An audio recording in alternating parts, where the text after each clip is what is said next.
మట్టిని కొల్లగొట్టి 350 కోట్లు దోచుకున్నారన్న మాజీ ఎంపీ కేశినేని నాని ఆరోపణలపై ఫైర్ అయ్యారు విజయవాడ ఎంపీ కేశినేని చిన్ని. పోలవరంలో మట్టిని దోచుకున్నది వైసీపీ హయాంలోనేనని కౌంటర్ ఇచ్చారు.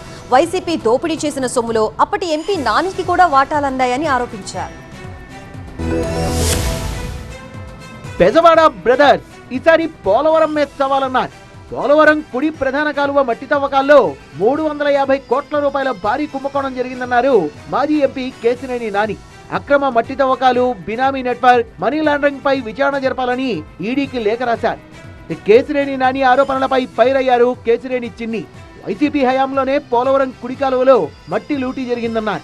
2 కోట్ల క్యూబిక్ మీటర్ల మట్టి లూటీ జరిగిందని, ఈ లూటీలో మాజీ ఎంపీకి 180 కోట్లు, వైసీపీ జిల్లా అధ్యక్షుడికి 250 కోట్లు వెళ్లాయన్నారు.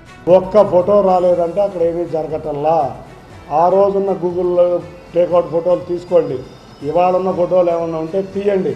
పోలవరం కుడి కాలువలో తవ్వకాలు జరుగుతున్నాయి అంటే వీరు ఏదో ఫేక్ ప్రచారం చేస్తే ప్రజలు నమ్ముతారని. ఇటువంటి ఫేక్ వార్తలు రాసినా కూడా కోర్టుల్లో ఉన్న రికార్డులు చెరగవు. మట్టి లూటీపై వైసీపీ నేతలు సిబిఐ, ఈడీ విచారణకు సిద్ధంగా ఉండాలన్నారు.